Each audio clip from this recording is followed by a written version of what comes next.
Boa noite, irmãos. A graça e a paz de nosso Senhor Jesus, amém? Confesso aos irmãos que hoje eu estou um pouquinho mais nervoso que o de costume, mas louvado seja o nome do Senhor por esta oportunidade de com os irmãos compartilhar a palavra. É muito bom compartilhar a palavra de Deus com os irmãos. Convido os irmãos a abrirem suas Bíblias na carta de Paulo aos Romanos, no seu capítulo 6, nós faremos a leitura aí dos versos 15 ao versículo 23. O tema para a nossa meditação é chamados para a justiça, vivendo uma vida cristã autêntica, fruto da transformação espiritual. Tema longo, né? Chamados para a justiça, vivendo uma vida cristã autêntica, fruto da transformação espiritual. Vamos fazer a leitura? Diz assim a palavra: E daí, havemos de pecar, porque não estamos debaixo da lei, e sim da graça? De modo nenhum. Não sabeis que daquele a quem vos ofereceis como servos para a obediência, desse mesmo a quem obedeceis sois servos, seja do pecado para a morte, ou da obediência para a justiça?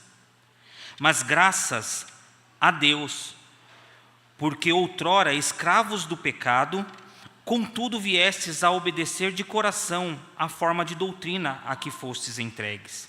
E uma vez libertados do pecado, fostes feitos servos da justiça. Falo como homem, por causa da fraqueza da vossa carne.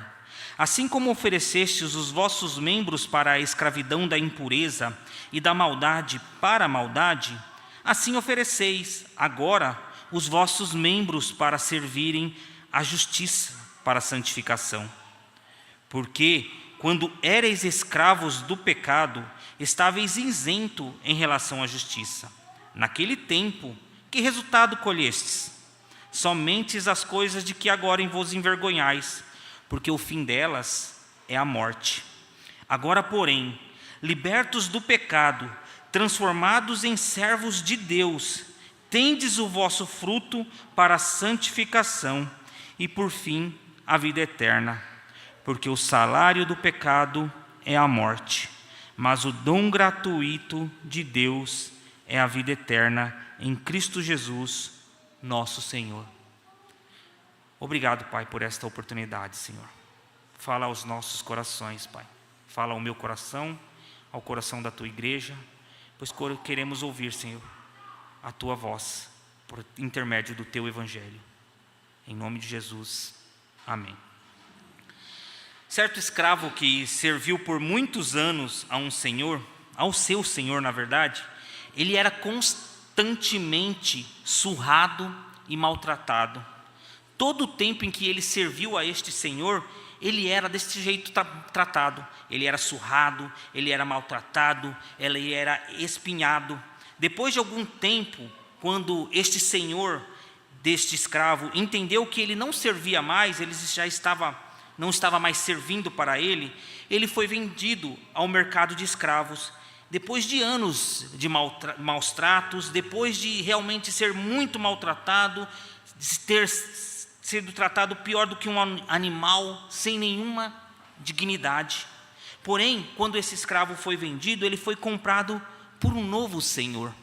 E este senhor que o comprou, ele fez ao contrário, ele pegou este escravo e levou ele para casa. E ao invés de tratá-lo com as crueldades do antigo senhor, ele fez algo que impressionou este escravo.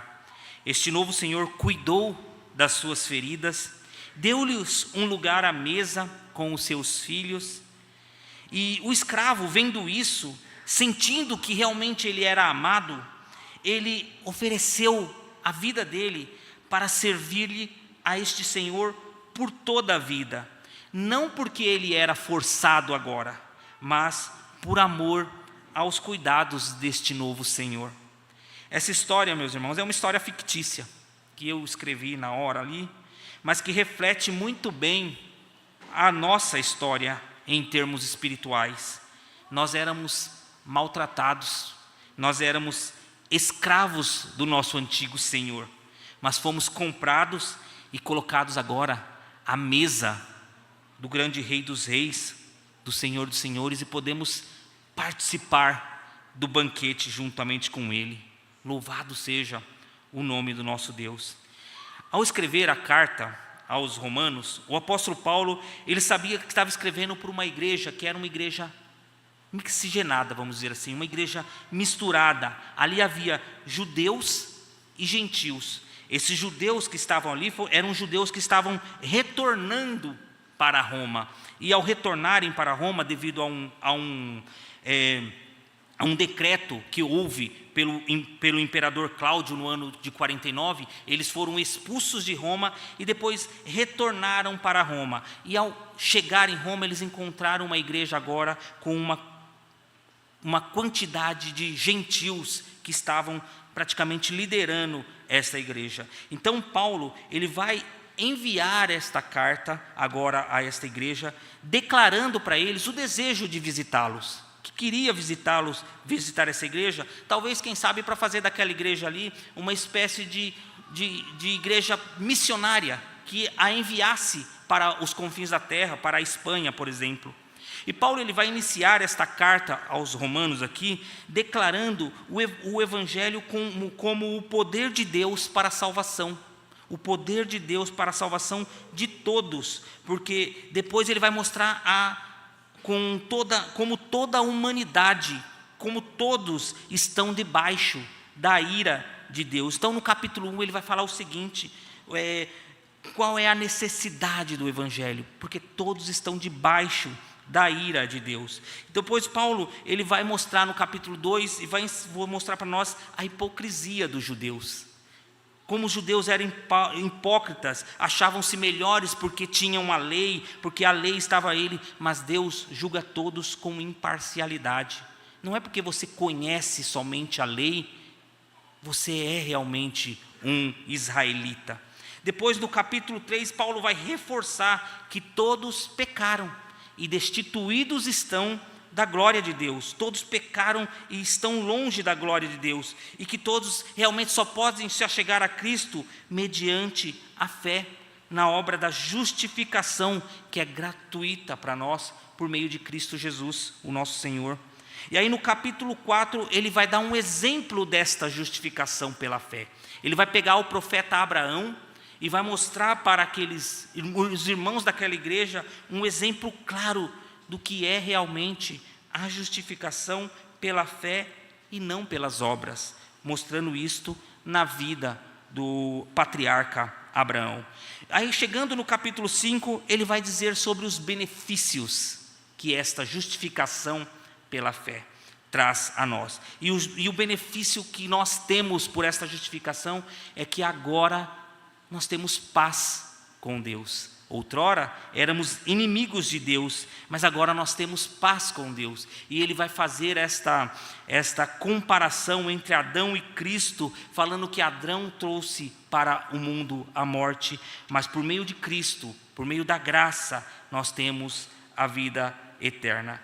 Então desta forma, Paulo vai fazendo desta carta aqui. E na passagem que nós lemos aqui, o apóstolo Paulo, ele vai utilizar-se de uma analogia para trazer verdades do Evangelho da Graça para aqueles daquela igreja com relação que tinham dúvidas quanto a esta salvação pela graça. Muitos naquela igreja ainda tinham dúvidas sobre a salvação pela graça. E esta analogia, ela será feita através do contexto da escravidão. A escravidão era muito conhecida no contexto do apóstolo Paulo, no contexto romano. Naquele contexto, todos conheciam as obrigações de um escravo. Um escravo, ele era obrigado a obedecer o seu senhor. Em todas as circunstâncias, o escravo era obrigado a obedecer ao seu senhor. Mas havia um ponto, além do qual o senhor de um escravo, este não tinha autoridade sobre o escravo. Sabe qual que era o ponto? Era a morte. Os irmãos há de concordar que quando um escravo está morto, seu senhor pode gritar, pode ficar azul, pode espumar a boca, mas o cadáver não vai dar atenção. mas eu sou o seu Senhor, mas o cadáver não vai dar atenção. Então, parafraseando, o que o apóstolo Paulo quer ensinar todo este capítulo 6 de Romanos é que nós éramos escravos do pecado, o pecado era o nosso Senhor, e nós éramos obrigados e forçados a fazer a vontade do nosso Senhor. É por isso que nós não devíamos obediência, mas agora nós estamos mortos para este pecado, para o pecado, e não mais há como prestar atenção às ordens deste antigo Senhor. O pecado do seu antigo Senhor não tem mais autoridade sobre cada um de nós, porque nós estamos mortos. Então Paulo vai explicar para a igreja de Roma que foi isto que aconteceu com cada um deles. Vocês estão mortos para o pecado, mas vivos para Deus. Ele explica isso muito bem no versículo 11 deste mesmo capítulo, quando ele diz: assim também vós considerai-vos mortos para o pecado, mas vivos para Deus. Paulo está dizendo aqui que a palavra-chave aqui que o apóstolo Paulo deste versículo, hoje nós aprendemos muito sobre esse negócio de português na aula escola dominical, né, as palavrinhas ali chaves que faz uma ligação a outra, e neste versículo, a palavra que eu posso falar que é chave, é a palavra considerai-vos. Paulo está dizendo que os crentes aqui devem se enxergar, se perceber, se posicionar de acordo com a realidade espiritual que agora eles vivem, Eles morreram para o pecado e vivem para Deus. Isso, meus irmãos, não significa que nunca mais eles pecarão, nunca mais nós pecaremos, mas que deve se ver como pessoas que agora têm outra identidade. O cristão tem uma nova identidade, ele não deve mais se ver como escravo. Vocês não devem mais se ver como escravo daqueles pecados, mas como alguém que foi liberto por Cristo Jesus. Para um crente, um verdadeiro cristão, há uma mudança de mentalidade. Há uma mudança de mentalidade nas nossas vidas. Lembra da palavra metanoia, que nós já aprendemos muito aqui na igreja? Para o cristão regenerado, o que as Escrituras dizem não é apenas uma teoria, não é uma cartilha de boas ações aqui, mas as Escrituras Sagradas é um chamado para nós alinharmos os nossos pensamentos e atitudes através dessa verdade que é contida, e nós aprendemos domingo após domingo, dia após dia, sempre que nós abrimos as Escrituras Sagradas. O cristão então é chamado para viver pela fé, mesmo que a tentação ainda exista. Uma vez eu ouvi o reverendo Augusto Nicodemos falando sobre isso. Tentação, meus irmãos, não é pecado. Tentar, todos nós poderemos ser tentados. Então, mesmo que a tentação ainda exista, o crente deve confiar no que Deus declarou aqui nas Escrituras, que vocês estão vivos para Deus e mortos para o pecado. Então, considerai-vos não é apenas um convite desse versículo 11. Não é apenas um convite, mas considerai-vos é um imperativo, é uma ordem para que o cristão aceite e viva conforme a nova posição que agora nós nos encontramos, a posição de cristão.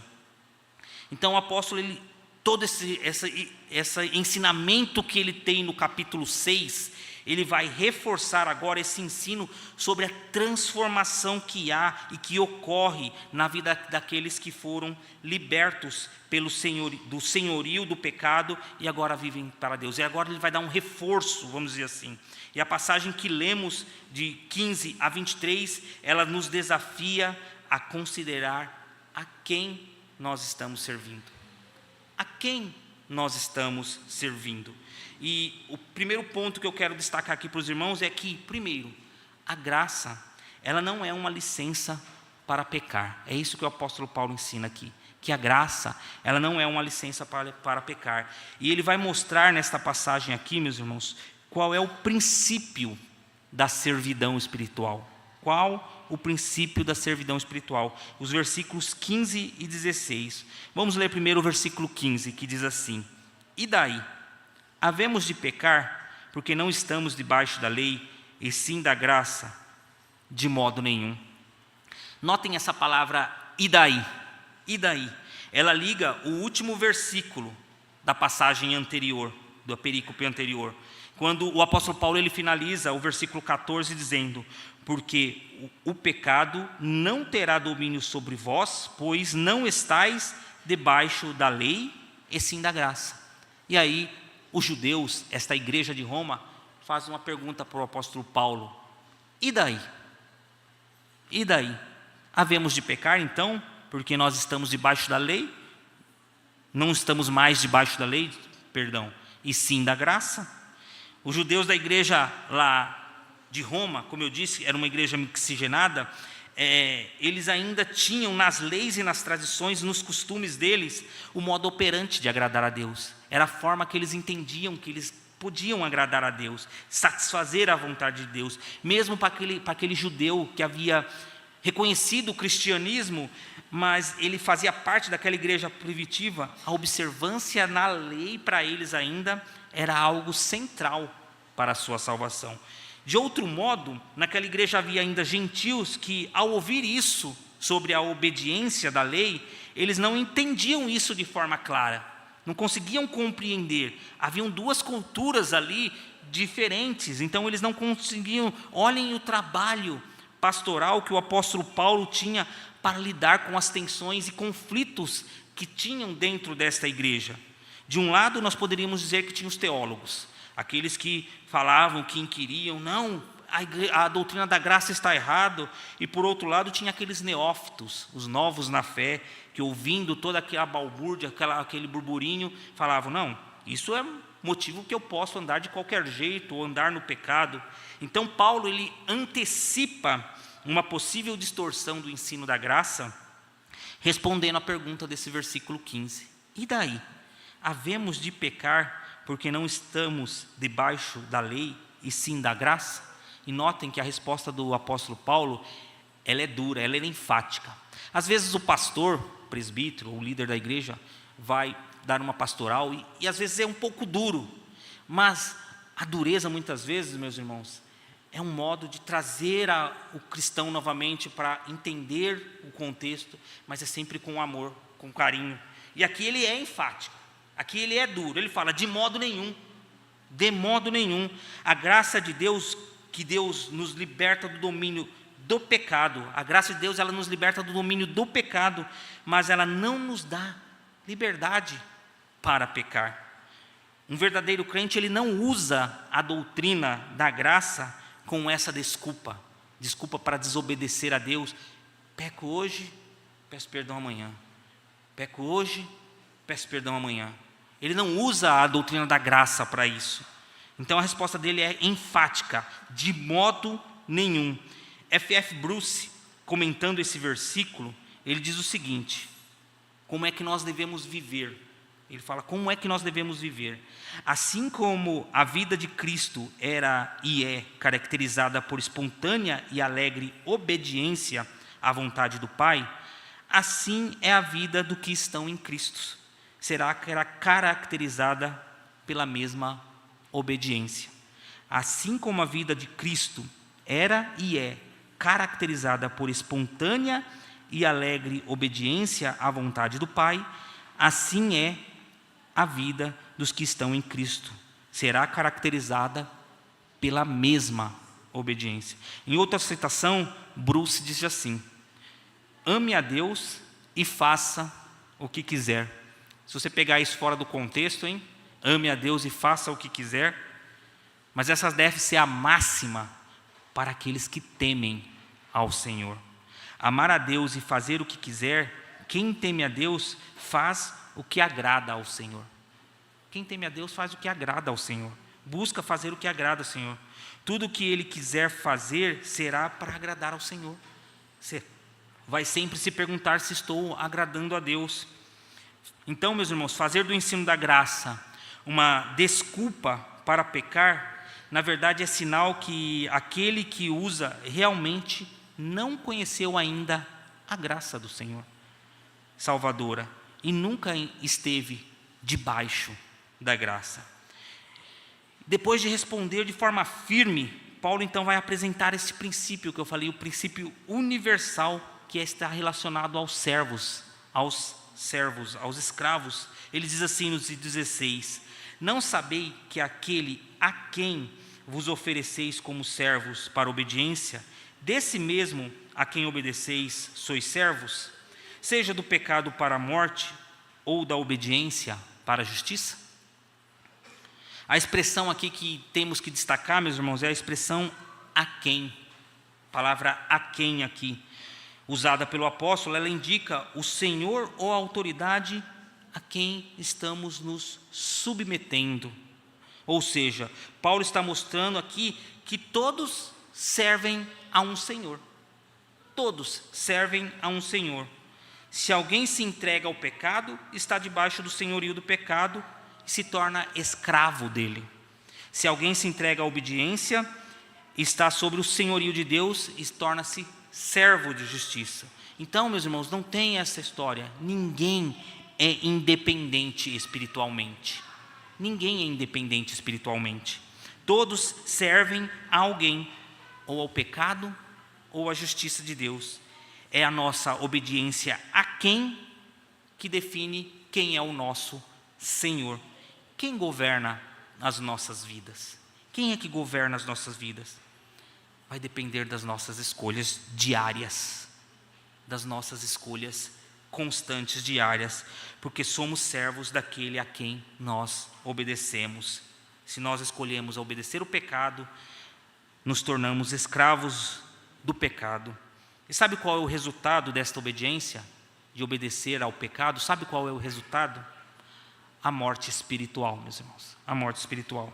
É por isso que nós vemos tantos cristãos, meus irmãos, na fé, fracos na fé, frios. É óbvio, meus irmãos, que nem tudo isso, nem sempre é o pecado que nos esfria. Às vezes as consequências, os dias a dias, nos deixam um pouco abalado, triste, né? Nos esfria um pouco. Mas muitas vezes é por causa de uma vida de pecado, meus irmãos.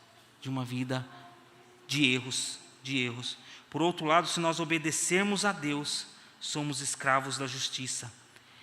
E aí já não vai conduzir-nos a uma morte espiritual, vai nos conduzir-nos a uma vida de louvor, uma vida espiritual, uma vida na presença do Senhor. A nossa obediência realmente, ela declara quem é o nosso Senhor. Quem é o nosso Senhor? Então Paulo ele deixa claro aqui este princípio, né? Ele deixa claro este princípio que a nossa servidão é dedicada àquele a quem nós damos a nossa vida. Ou dedicamos os nossos pensamentos a Deus, ou nós dedicamos os nossos pensamentos ao pecado. E o próprio Jesus Cristo disse isso a nós. Nós não conseguimos servir, é impossível servir a dois senhores. Ou nós agradaremos de um e aborreceremos o outro. E isso fica claro aqui no ensino que o apóstolo Paulo traz. A quem estamos servindo? A quem estamos servindo? E o ponto 2, meus irmãos, eu vou entrar aqui com os irmãos. Eu não sei se os irmãos já ouviram, mas eu já ouvi muitas vezes a seguinte frase, que para ser cristão é muito difícil, sabe por quê? São tantas regras. Acho que talvez vocês mesmos já se perguntaram, são tantas regras, eu não consigo cumprir, eu não consigo isso, eu não consigo aquilo, não dá, eu não consigo. Mas o apóstolo Paulo traz a resposta aqui, como é que nós vamos conseguir isso? Ele traz a resposta aqui nesse ponto 2, nessa segunda passagem aqui. A lição 2 fala que a obediência a Deus, ela não é forçada. Deus não nos força a obedecê-lo. É uma obediência que vem do coração. Os versículos 17 e 18, ele diz que nós passamos das condições de servos do pecado, agora para servos do evangelho da graça, e isso vai resultar em uma obediência interna, uma obediência que vem do coração. Olha o que diz os versículos 17 e 18. Mas graças a Deus, porque outrora, escravos do pecado, contudo, viesses a obedecer de coração a forma de doutrina a que fostes entregues. E uma vez libertados do pecado, fostes feitos servos da justiça. Ele está falando aqui que os cristãos antes eram escravos do pecado e agora foram libertos e passaram a obedecer não por imposição. Nós não obedecemos por imposição. Quem verdadeiramente foi regenerado não obedece por imposição. Obedece de coração à doutrina de Cristo. A ênfase aqui está no versículo 17, está nesse advérbio, outrora, que significa anteriormente, no passado, em outro tempo. Paulo está lembrando a igreja de que antes de conhecerem e obedecerem ao Evangelho, o que vocês eram? Vocês eram escravos de Satanás. Vocês eram escravos do pecado. E Paulo destaca aqui que os crentes tinham um passado de escravidão. Hoje de manhã nós estávamos falando assim, o irmão Bacharel Kennedy falou, quando nós olhamos para a pessoa lá de fora e nós olhamos para nós falamos, Senhor, obrigado, Senhor, porque o Senhor nos salvou, porque será que nós não estaríamos na mesma situação se o Senhor não nos tivesse resgatado e trazido para o seu aprisco? Então, Paulo aqui destaca que os crentes tinham um passado de escravidão, mas que agora eles foram transformados, foram moldados, ou seja, eles eram um antes do Evangelho e outro depois do Evangelho. Todos nós cristãos temos uma outrora, meus irmãos.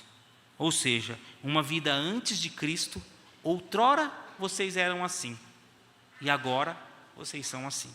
Todos nós cristãos, até mesmo aqueles que nasceram em berço evangélico, tem um momento de virada de chave. Tem um momento ali que você fala assim, realmente agora eu quero servir a Cristo, eu quero estar na presença do Senhor. Então, todos os cristãos têm um outrora, uma vida antes de Cristo e uma nova vida depois da conversão. E Paulo enfatiza essa diferença entre o passado sem Deus e o presente de transformação através da obediência do Evangelho. Por quê? Porque a conversão não é algo apenas intelectual, meus irmãos. Não é de você conhecer as Escrituras, não é de você louvar somente a Deus, cantar hinos, mas ela envolve uma transformação completa, uma transformação interior mesmo, que nos leva a uma nova obediência. Não mais obedecemos ao pecado, mas obedecemos à justiça. Ele continua falando, contudo, viestes a obedecer de coração a forma de doutrina a que fostes entregue. Então essa frase tem um significado profundo realmente, de transformação espiritual. Significa que nós temos um compromisso com um novo estilo de vida. Um novo estilo de vida que a graça produz em nosso ser. É a graça que produz em nosso ser. E isso aqui está destacado com o Evangelho que é ensinado através dos apóstolos e que chegou até nós. E o que nós temos feito com este Evangelho que dia após dia, como eu disse, domingo após domingo, nós temos aprendido das Escrituras Sagradas. O que nós estamos fazendo com este Evangelho? A conversão indica uma mudança de comportamento e atitude, mas é uma mudança de coração. O que nós estamos fazendo com este Evangelho que toda vez nos alimenta? Hoje nós estamos aqui nos alimentando dele para uma próxima semana. Ela é uma mudança de coração que mostra que essa obediência, ela não é externa apenas. Não é apenas externa, e muito menos forçada, mas ela é genuína e vinda do interior, demonstra uma transformação verdadeira. Estando no meio dos irmãos, nós somos quem somos. Estando sozinho no nosso quarto, nós somos cristãos. Estando no meio da nossa família, nós somos cristãos. Em qualquer lugar, é uma transformação realmente genuína. Ele fala, obedecer de coração à forma da doutrina. Essa palavra forma no grego é a palavra typos, que refere-se a um modelo, a um molde ou padrão, ou seja, nós cristãos fomos conformados, moldados à verdade do Evangelho. Nós somos moldados à verdade do Evangelho que foi ensinado pelos apóstolos. a que fostes entregues. Nós cristãos somos submetidos ao ensino da verdade, como alguém que foi colocado sobre a instrução, e agora estamos sendo moldados conforme o evangelho da graça do nosso Senhor. O que Paulo está enfatizando é que antes nós éramos escravos, e agora fomos transformados, e agora passamos a obedecer sinceramente ao ensino do evangelho, de coração. Não é forçoso, não é algo difícil, não é algo... É lógico que nós lutamos contra a nossa natureza pecaminosa. Eu sei disso, meus irmãos. Nós lutamos constantemente com a nossa natureza. Mas o regenerado, ele tem prazer nas coisas do Senhor. Ele busca fazer a vontade, mesmo nas limitações. Aquele que cai às vezes, sim, mas ele busca se levantar. Ele busca conselho pastoral, ele busca estar firme na presença do Senhor. Eu sei que nós podemos cair sim, mas o verdadeiro regenerado, ele se conforma, ele se forma pelo Evangelho, e ele obedece ao Senhor de coração, porque o seu coração realmente foi transformado. É uma mudança radical na vida do crente. É uma mudança radical na vida do crente. Quando somos transformados pelo Espírito Santo, através do ensino apostólico, isso vai gerar em nós frutos de justiça.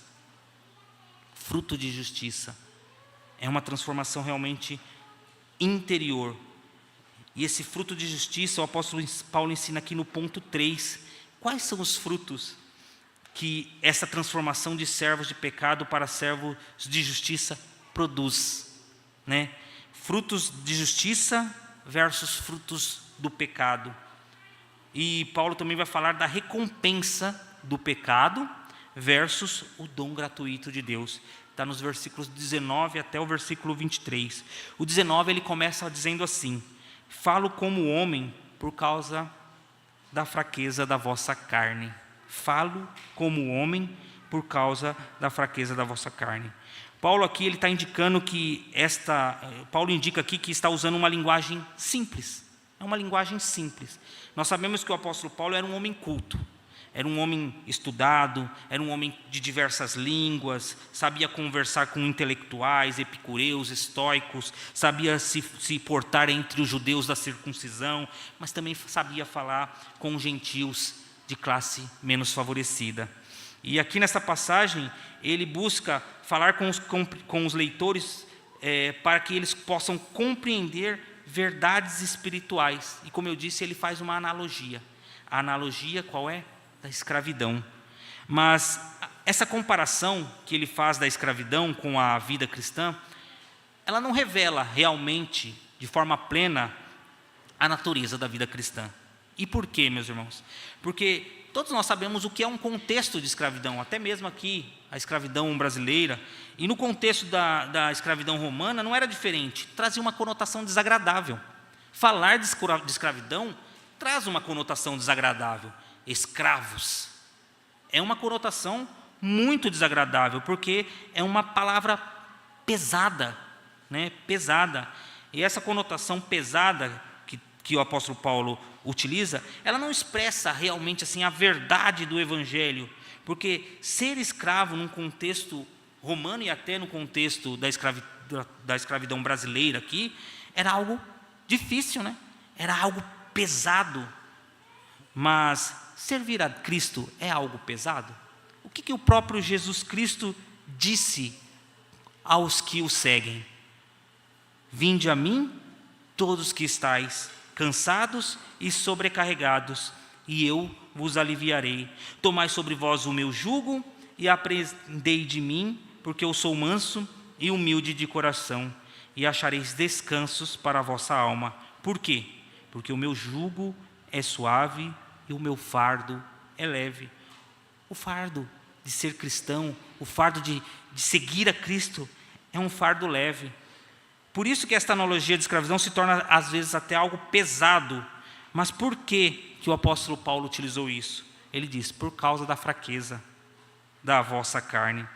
Os cristãos em Roma, eles ainda lutavam com essas limitações humanas, seja pela dificuldade de compreender realmente as verdades espirituais, como os judeus que não compreendiam o que era a graça, seja pelas inclinações da natureza pecaminosa que os gentios trouxeram da cultura romana. Por uma ou por outra, eles tinham limitações. Então, Paulo quis ali trazer um choque de realidades para ele. Olha, ou vocês são escravos do pecado, ou escravos do Senhor. Qual Senhor vocês querem servir? Né? É assim que Deus fala conosco também, de forma simples, para que nós possamos compreender. Meus irmãos, Paulo adapta essa explicação para os crentes, para que eles possam entender melhor a importância da santificação. É por isso que ele utiliza dessa forma. Qual é a importância para nós da santificação? Sabemos que temos uma natureza humana com limitações, e que o pecado afetou todo o nosso entendimento, toda a nossa conduta, né? Por isso que nós somos reformados e entendemos que nós somos totalmente depravados. O pecado afetou todo o nosso ser, e nós precisamos desta graça transformadora. E Paulo então faz uma ilustração acessível aqui, mas que choca realmente muitos pelo contexto pesado que era a escravidão. Mas é de grande ajuda para os crentes, para que compreendam a necessidade de viver uma vida de santidade, uma vida para Deus, né? Porque por isso é que precisamos sempre, meus irmãos, recorrer à palavra de Deus. Nós devemos sempre estar andando juntos, buscando entendimento das Escrituras, buscando viver em santidade. Devemos, como igreja, trilhar esse caminho juntos. Depois o apóstolo Paulo ele vai explicar que nós devemos oferecer os nossos corpos, o nosso corpo para a justiça, na parte B desse versículo 19.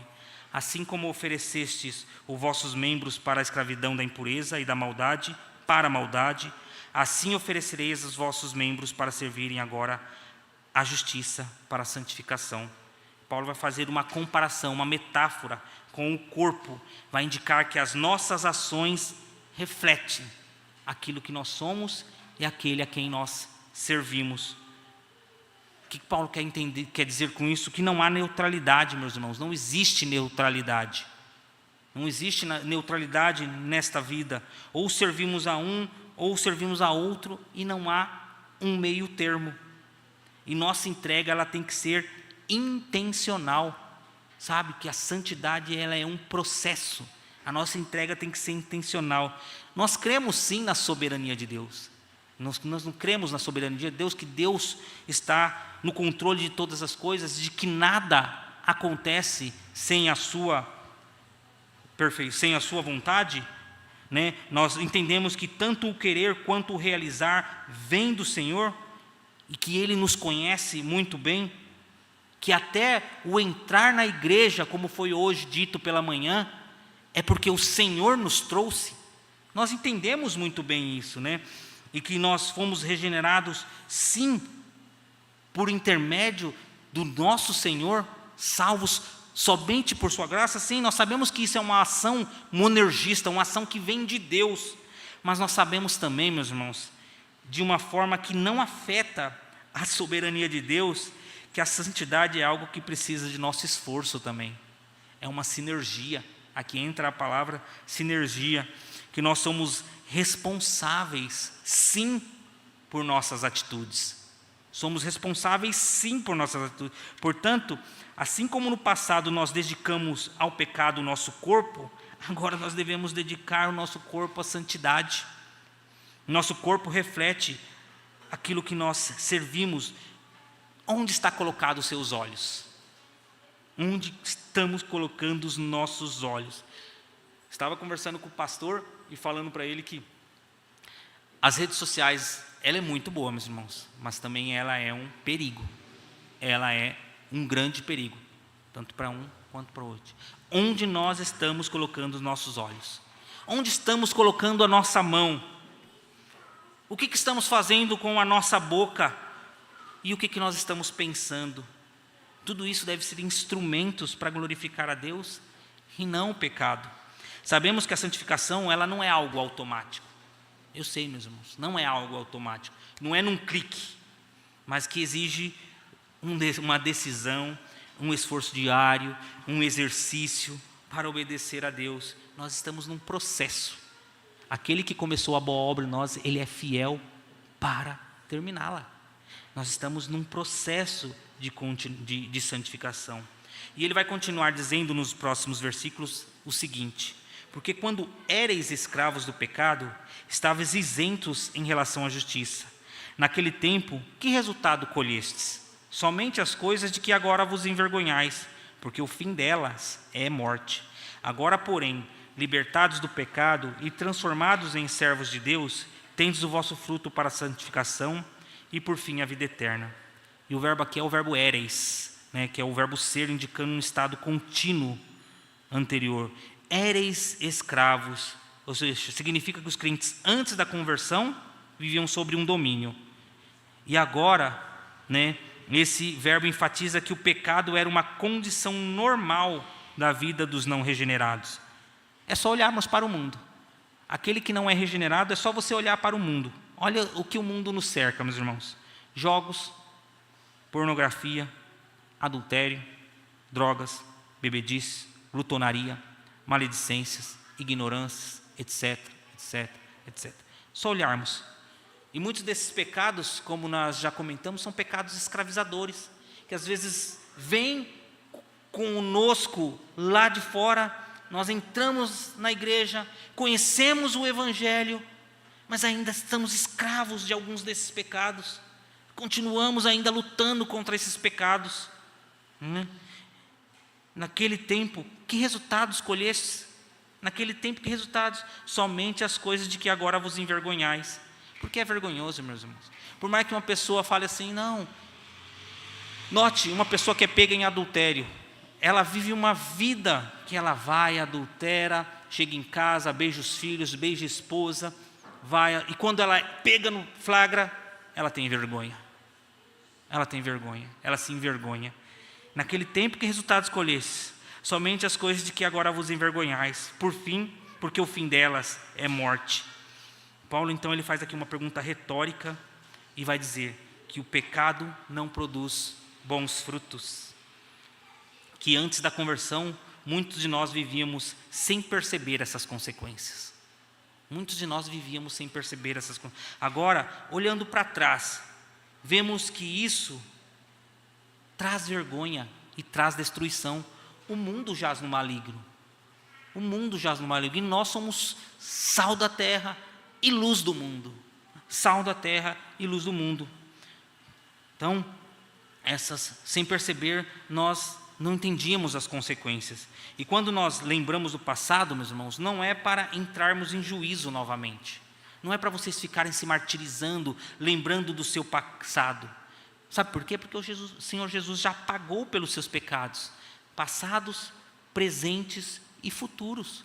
O Senhor já pagou pelos seus pecados. Mas quando nós nos lembramos do nosso passado, nós devemos valorizar o Senhor que nos resgatou, valorizar a graça, falar, eu quero viver em santidade, eu quero viver para a glória de Deus, eu quero fazer a sua vontade, eu quero trabalhar para o Senhor, se eu tiver oportunidade eu vou fazer. Aí ele continua dizendo, agora porém, libertados do pecado e transformados em servos de Deus, tendes o vosso fruto para a santificação e por fim a vida eterna. A palavra tendes aqui vem do verbo ter, que significa possuir, experimentar, desfrutar ou produzir algo.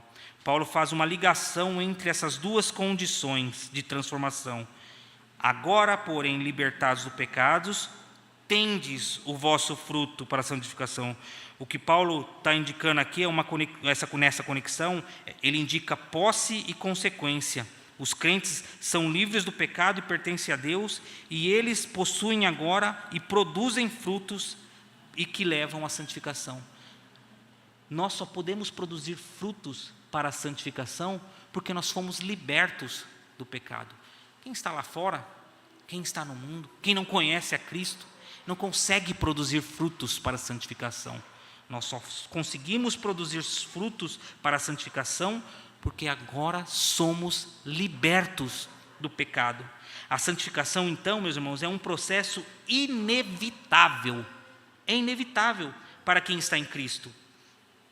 Quem está em Cristo busca santidade, busca se santificar, busca estar na presença. Assim como antes era inevitável que alguém sem Cristo ande em santidade, ou seja, era inevitável que alguém lá fora ande em santidade, que o pecado gerava vergonha e morte, agora é inevitável que alguém que foi regenerado não ande em novidade de vida.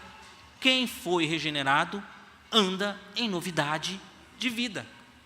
Quem foi regenerado anda em novidade de vida. E a nova vida gera santidade e por fim nos conduz à vida eterna. Porque a palavra de Deus diz o quê? Sem santidade, ninguém verá a Deus. Portanto, a santificação é um fruto natural. Assim como a árvore boa dá bons frutos, quem pertence a Deus naturalmente produzirá bons frutos. A vida cristã não é apenas ser liberto do pecado, mas é também produzir frutos para Deus. E se estamos em Cristo, devemos então evidenciar essa transformação com uma vida de santificação. A santificação é um processo contínuo e um processo que vai nos conduzir à vida eterna ao lado do Criador. E o apóstolo Paulo agora vai mostrar os dois caminhos que são claros nesta passagem. Ele diz no versículo 23, porque o salário do pecado é a morte, mas o dom gratuito de Deus é a vida eterna. Esta conjunção mas aqui também, ela tem um papel fundamental porque ela vai trazer uma ligação, um contraste aqui entre duas realidades opostas. Uma é o pecado que gera morte e a outra é o dom gratuito de Deus que traz vida eterna. Vai indicar uma mudança radical de destino. Um leva para a morte, a outra leva para a vida eterna. Imagine, meus irmãos, se este versículo terminasse antes desta conjunção, mas se terminasse somente assim: o salário do pecado é a morte. Todos nós estávamos fadados ao inferno. Todos nós estávamos fadados. No entanto, o apóstolo Paulo apresenta uma esperança. Apesar da morte ser a consequência natural do pecado, algo que é meritório, algo que nós merecíamos, Deus oferece um presente completamente oposto, a vida eterna. Completamente oposto à vida eterna. Paulo apresenta aqui dois caminhos. No entanto, ele apresenta dois caminhos. Todos merecem a morte pelo pecado, mas Deus, por sua misericórdia, nos oferece uma saída. O pecado ele tem consequências, sim, inevitáveis, mas Deus, por sua graça, Ele nos dá uma alternativa melhor. Por sua graça, por sua misericórdia, Ele dá uma alternativa melhor. A nossa salvação, ela não é um salário, ela não é uma recompensa pelo que nós fizemos, mas é um presente que nós recebemos com gratidão. E porque nós temos esse coração grato, é que nós servimos a Deus em santidade. Queremos fazer a sua vontade, viver para a sua glória, porque nós não merecíamos a salvação, nós não merecíamos, Ele nos salvou, então nós devemos viver para a sua glória, para o seu louvor. Se estivermos em Cristo, nossa vida, ela não terminará na morte, mas em vida eterna. Chegando a uma conclusão, meus irmãos, Paulo, com esta passagem, ele nos oferece uma visão clara e profunda da vida cristã. Ele nos lembra que a graça de Deus não é uma licença para pecar, como eu disse lá, mas uma motivação para viver de maneira transformadora e comprometida com a santidade, que o crente não deve mais ver o pecado como algo que ele deve negociar ou brincar. Muito cristão fica flertando com o pecado, meus irmãos. Sabe o que é flertar com o pecado? É quando você sabe que você tem problemas naquela área e continua ali sempre dando aquela voltada para aquela área. Se você tem problema com esta área, procure ajuda. Pastor, presbíteros, algum irmão que você tenha mais confiança. Vamos orar juntos. Vamos clamar juntos ao Senhor. Então, a obediência e a justiça, o fruto da santificação, são características de uma vida transformadora. A transformação que o Evangelho traz não é apenas uma mudança externa, mas uma mudança interna de coração, uma mudança profunda, que se reflete no nosso comportamento e nas escolhas e no nosso destino eterno. Porque o fim do pecado é a morte, mas em Cristo o fim da santificação é a vida eterna. Temos uma mudança aqui de Senhor. Por isso muitos cristãos deram as suas vidas, muitos mártires deram suas vidas literalmente para não se moldarem ao mundo. É muito legal assistirmos, né, a vida dos mártires, ou quando nós vemos alguns testemunhos dos nossos irmãos nos países que têm mais perseguição, como eles doam suas vidas. Mas nós estamos fazendo o mínimo para o Senhor aqui, sabe, meus irmãos? Pois a salvação ela é um dom gratuito de Deus, mas como uma resposta de gratidão e transformação, nós devemos viver para Cristo. Eu sei que a santidade é um processo, e que tudo vem do Senhor, e que é Ele quem nos dá força. Portanto, nós devemos sempre estar na presença dEle, buscando sempre a Ele. E aí eu queria deixar, meus irmãos, por último, para aplicação, 2 perguntas. Examinando as nossas vidas, claro, se nós estamos vivendo como servos do pecado ou da justiça. E nós devemos considerar as nossas escolhas diárias. As nossas ações demonstram obediência a Deus? Lembremos-nos da graça de Deus. Ele nos libertou do pecado. Nós éramos como aquele escravo que o Senhor maltratava e batia constantemente. Mas um dia o Senhor nos comprou, nos levou para a sua casa, tratou nossas feridas e nos colocou agora para banquetearmos, para comermos junto à sua mesa. Então, lembre-se da graça de Deus. Ele nos libertou do pecado e nos deu um novo propósito em Cristo. O Espírito Santo, Ele nos ajudará em nossas fraquezas. Lembre-se sempre disso. Somos sim falhos. A nossa natureza ainda é pecaminosa. Mas o Espírito Santo nos ajudará em nossas fraquezas. Que nós possamos então, meus irmãos, viver para a glória de Deus, refletindo sempre a justiça em nosso dia a dia. Amém? Que Deus nos abençoe.